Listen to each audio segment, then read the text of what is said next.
نکاح کو، میاں بیوی کے رشتے کو قرآن پاک نے اللہ نے اپنی نشانیوں میں سے نشانی کہا ہے۔ یہ فاحد میاں بیوی کا رشتہ جسے کہا یہ میری نشانیوں میں سے نشانی۔ پتہ ہے خرابی کہاں سے شروع ہوتی ہے؟ سب سے پہلے تو شادی ہوتی ہے غیر شرعی۔ غیر شرعی کول 10واں ہو جائے تو مولانا صاحب کو بلاؤ، نعت خاں کو بلاؤ، اور بچے کی شادی ہو تو پھر اب نہیں حضور سے پیار، اب نہیں محبت، اب کدھر گئی غلامی کہ اللہ رسول سے صرف دکھوں کا رشتہ؟ بلاؤ نا اب بھی بینڈ باجا، یہاں تو بینڈ باجا کل والے دن بھی منگاؤ، 10ویں پہ بھی منگاؤ، اور دکھوں کی بات آئی تو قرآن شریف شروع کرا لیا، اور جب سکھ آئے پھر آپ نے موت شروع کرا لی۔ اور بھائی مصطفیٰ کی نعت والے کو نا نعت ہی اچھی لگتی، اسے برات والے دن بھی نعت ہی اچھی لگتی، شادی والے دن بھی نعت ہی اچھی۔ پہلی بات تو یہ کہ غیر شرعی حرکات ہوتی ہیں شادی، اور ڈھیروں ہوتی ہیں، ڈھیروں۔ سب سے بری حرکت کون سی ہے؟ سب سے بری حرکت یہ ہوتی ہے کہ لڑکے اور لڑکیوں کا جوش و خروش سے شادیوں پہ جانا، اور پھر مووی والا آتا ہے وہ لڑکیوں کی عورتوں کی مووی بھی بناتا ہے، اور اب تو اللہ خیر کرے مووی کو ویسے ہی لوگوں نے فرض کفایہ سمجھ لیا ہے، اللہ معاف کرے، ہر آدمی نے ہاتھ میں موبائل پکڑا، اتنا ضروری کام ہے یہ۔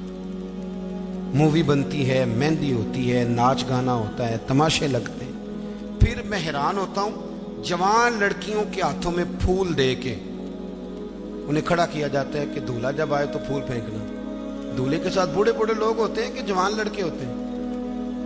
بولے تو وہ پھول کیوں لڑکیاں پھینکتی ہیں؟ لڑکیاں ساری برقعے میں ہوتی ہیں، چھپے ہوئے منہ ہوتے ہیں، تو سارا خاندان تو بیوٹی پارلر سے تیار ہو کے آیا ہوتا ہے، تو آپ تو گناہ کو آواز دے رہے ہیں۔ پتہ ہے رسم کیسے ایجاد ہوئی؟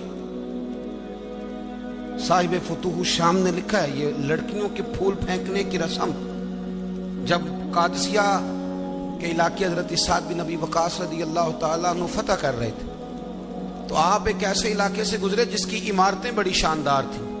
علامہ واقدی کہتے ہیں کہ دور دور سے لوگ وہ عمارتیں دیکھنے آتے تھے کہ بھئی فن تعمیر کا شاہکار ہے یہ چیزیں۔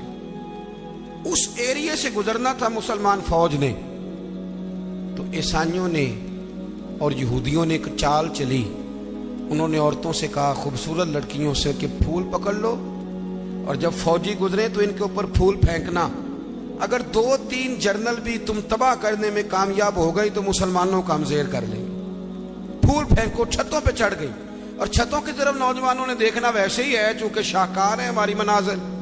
حضرت سعد بن ابی وقاص رضی اللہ تعالیٰ عنہ آگے آگے تھے، سمجھ آ رہی ہے نا میری باتوں کی؟ آگے آگے جا رہے تھے، کمان کر رہے تھے فوج کی۔ جب آپ نے دیکھا عورتیں چھتوں پہ ہیں تو حضرت سعد بن ابی وقاص شرارت سمجھ گئے، سازش سمجھ گئے۔ لوگ زہر بھی جو ہوتا ہے نا، زہر بھی دودھ میں ڈال کے دیتے ہیں، ڈائریکٹ نہیں دیتے، انہیں پتہ ہوتا ہے کہ زہر رگوں میں کیسے اتارنا ہے۔ جناب سعد بن ابی وقاص آگے آگے تھے، جب دیکھا عورتیں چھتوں پہ ہیں تو فوراً بولے، گھوڑے پہ چڑھ گئے اور فوج کی طرف توجہ کر کے کہنے لگے فوجیو تمہیں پتہ ہے نا اللہ کیا فرماتا ہے؟ رب فرماتا ہے مردوں سے کہو نظریں جھکا کے رکھیں۔ نظریں کون بلا جی؟ مومن مرد۔ قرآن مجید نے حکم دیا کہ مومن مرد نظریں، اس کا مطلب ہے مرد وہ نہیں ہوتا جو اکڑ اکڑ کے چلے، مرد تو ہے ہی وہ قد اونچا ہو نظریں جھکی ہوئی ہو، مرد کہتے ہیں اسے۔ مردوں سے کہو نظریں جھکا کے رکھیں۔ 10,000 فوج تھی، عورتیں پھول پھینکتی نہیں، 10,000 فوجی گزر گیا پر ایک نے بھی نظر اٹھا کے نہیں دیکھا۔ جب سارے گزر گئے تو ان عورتوں نے پلیٹیں پھینکی اور کہنے لگی او بے شرمو یہودیوں اور عیسائیوں، تم کس طرح کے لوگ ہو، اپنے مقاصد کے لیے بہو بیٹیوں کو استعمال کرتے ہو، اور یہ کتنی شان والے ہیں۔ ایک آیت سنی ہے، نظریں جھکا لی ہیں، تم بھی غلط ہو، تمہارا طریقہ بھی غلط ہے۔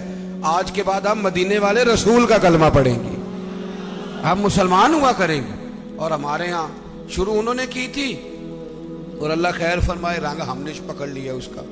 ہمارے یہاں عورتیں پھول پھینکتی، بزرگ نہیں پھول پھینک سکتے، نوجوان نہیں پھینک سکتے۔ خدا کا خوف کریں۔ اور پھر مرد عورتوں کا اختلاط ہوتا ہے، اور پھر اس سے آگے شادی کے بے پناہ خرچے، بے پناہ قرضہ اٹھا کے شادیاں کرتے ہیں۔ نکاح میں تو 2 آدمی جائیں گے, 2 جوڑے جائیں گے. اور میں آپ کو ایک شرعی حکم بتاتا ہوں, آپ کا سگا بھائی, ادھر دیکھو میری طرف, سگا بھائی اپنے بیٹے کی شادی پہ اگر آپ کو نہ بلائے تو اس سے ناراض ہونا جائز نہیں. تو میرے نال بھی ہو گئے. او بھائی, سگا بھائی بھی اگر اپنے بیٹے کی شادی پہ نہ بلائے تو اس کی مرضی ہے, نہ بلائے چاہے نہ بلائے, اس سے ناراض ہونا جائز. تو آپ کو تو منگنی میں نہ بلائیں تو ناراض ہو جاتے. اور اگر کوئی کارڈ بھیج دے نا صرف ولیمے کا, کہنے نے ولیمے تے بھی وہی جان کے جڑے جانج نال گئے سن, اسی صرف ولیمے تے, بھئی فرض ہے آپ کا جانا. ہاں حضور نے حکم دیا ہے کہ ولیمے کی دعوت دے تو ضرور جایا کرو, لیکن اس کے اتنے زیادہ خرچے ہم نے کر دیے. ہمارے بچے, آپ ناراض نہ ہونا, گناہ اس لیے عام ہو گیا کہ ہم نے نکاح مشکل کر دیے. نکاح مشکل ہو گیا. اگر ہم اس کے اخراجات کم کریں, میں شادیاں دیکھتا ہوں, مجھے لگتا ہے اتنے پیسوں میں 6 شادیاں ہو سکتی ہیں. قرضہ اٹھا کے شادی کر لی, 15 دن نہیں گزرتے تو پیسے لینے والا آ جاتا ہے. وہ کہتا ہے میرے تو رکھنا پہلے. تو وہ بچہ بیچارہ, اس نے کیا شادی کے بعد خوش رہنا, وہ تو قرضے ادا کر رہا ہے, گھر میں لڑائی پڑی ہوئی, 1 مہینہ پورا بی زیور نہیں بیچاری پہن سکتی, وہ سارا قرضے میں چلا جاتا ہے. غلط کام کرتے ہیں ہم. سنو, حضرت عبد الرحمن ابن عوف رضی اللہ تعالیٰ, صحابہ میں سب سے امیر آدمی, سب سے امیر. یہ بخاری میں حدیث ہے, فجر کی نماز نا انہوں نے نبی کریم علیہ السلام کے پیچھے پڑھی, سفید کرتا پہنا تھا تو اس کو زرد رنگ کا داغ لگا ہوا تھا. توجہ ہے نا میری بات, سفید کرتا اور زرد رنگ کا داغ. نبی پاک صلی اللہ علیہ وسلم نے کہا یہ عبد الرحمن یہ کیا ہے؟ عرض کی یا رسول اللہ, میں نے رات کو نکاح کیا تھا, خوشبو لگائی تھی تو وہ داغ رہ گیا. حضور نے تو کوئی اس پہ اصرار نہیں کیا کہ یار اتنے امیر آدمی کی شادی مدینے میں پتہ ہی نہیں چلا, کسی کو خبر ہی نہیں. یہاں غریب بھی باز نہیں آتا, وہ بھی کہتا ہے میری ناک جو ہے وہ کٹ جائے گی اگر میں نے کروڑوں روپیہ نہ لگایا, تو جب پیسے لینے والے آئیں گے پھر کٹ جائے گی کہ چھوٹی ہو جائے گی مزید. مہربانی فرمائیں, آپ کس چکر میں پڑے ہو؟ حضور نے کیا فرمایا؟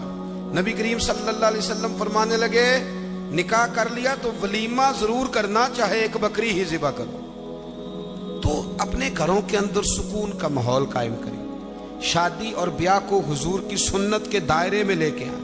یہ وفاداری کا رشتہ ہے, یہ خلوص کا رشتہ ہے. اس رشتے کو خلوص والی منازل کی طرف لے کر کے جائیں. بیوی خیال کرے کہ مجھے اپنی خامند کی خدمت کرنی ہے, خامند خیال کرے کہ مجھے بیوی. میں اکثر کہا کرتا ہوں, میں کہتا ہوں کہ اگر آپ بیوی کے ماں باپ کی عزت کریں گے تو وہ بھی آپ کے ماں باپ کی عزت کرے گی. آپ تو ماں بدولت کہتے میں نہیں کبھی سسرال گیا جی, وہ میں دروازے پہ چھوڑ کے آ جاتا ہوں, پھر وہ میں لینے بھی چلا جاتا ہوں, چونکہ میں بہت بڑا نواب ہوں. تو آپ کیسے امید رکھتے ہیں پھر وہ آپ کے ماں باپ کی خدمت کرے گی؟ سنیں, 2 باتیں عرض کرتا ہوں, بات ختم کرتا ہوں. سیدہ طیبہ طاہرہ حضرت خدیجہ الکبریٰ رضی اللہ تعالی.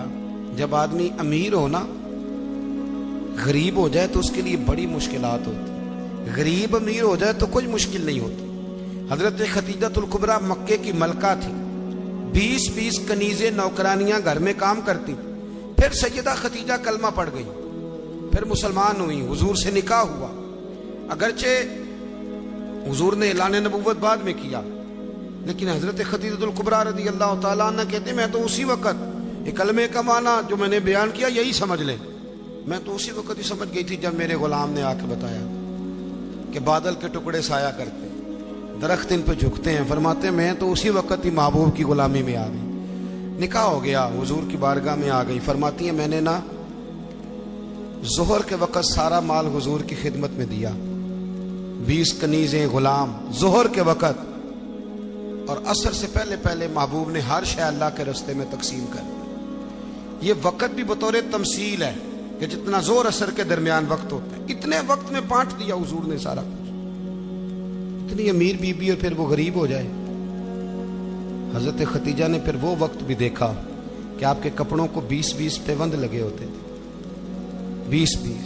پہلے کبھی پانی کا پیالہ اٹھ کے نہیں پیا, پھر گھر میں جھاڑو بھی دیتی, پھر گھر کے سارے کام کرتی.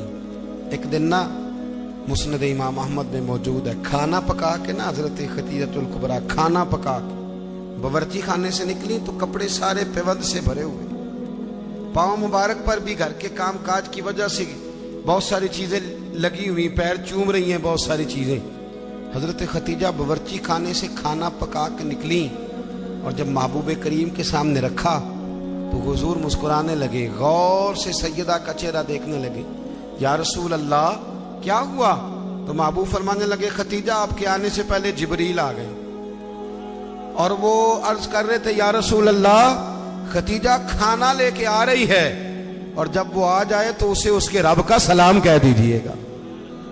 اگر خاتون اپنے خاوند کی خدمت کرے، اگر وہ یہ ذوق بنائے، یہ مزاج. اب تصویر کا بالکل دوسرا رخ بھی دیکھیں، یہ کنز المال میں یہ بھی حدیث ہے اور حدیث کی راوی سیدہ عائشہ صدیقہ. بس بات ختم کرنے لگا ہوں. سیدہ عائشہ صدیقہ کہتی ہیں دوپہر کو حضور آرام کرتے تھے کھانے کے بعد، لوگ ملنے نہیں آتے تھے. پر ایک دن ایک بوڑھی اماں آ گئی. اس نے جب دروازے کے سامنے آ کے وہ بولی تو حضور جلدی سے اٹھے، خود دروازہ کھولا، کھانا کھلایا، کھجوریں دی، سرکہ دیا، پیار کیا، محبت فرمائی. حضرت عائشہ صدیقہ رضی اللہ تعالیٰ عنہ کہتی ہیں یہ میں نے انفرادی رنگ دیکھا، باقی ہر ایک سے شفقت کرتے تھے، پر یہاں میں نے حضور کا انداز جداگانہ دیکھا. جب جانے لگی تو حضور نے تحائف بھی دیے. میرے دل میں خیال آیا حضور اب جائیں گے، رات کو واپس آئیں گے تو پوچھوں گی کہ یہ اماں کون ہے. لیکن محبوب تو لیٹ گئے. کہتی میں قریب گئی، قدموں میں بیٹھی، میں نے کہا یا رسول اللہ یہ کون تھی خاتون، آپ نے بڑا ہی پیار کیا. کہتی حضور اٹھ کے بیٹھے تو آنکھوں میں آنسو تھے. میں نے کہا یا رسول اللہ کیا ہوا؟ تو محبوب فرمانے لگے عائشہ یہ نا میری پہلی زوجہ سیدہ خدیجہ کی سہیلی تھی. یہ جب ہم مکے میں رہتے تھے تو وہ یہ آیا کرتی تھی، خدیجہ کھانا بھی کھلاتی تھی، پیار بھی کرتی تھی، تحفے بھی دیتی تھی. آج جب یہ لوٹ کے دوبارہ آئی ہے تو خدیجہ کی یادیں تازہ ہو گئی.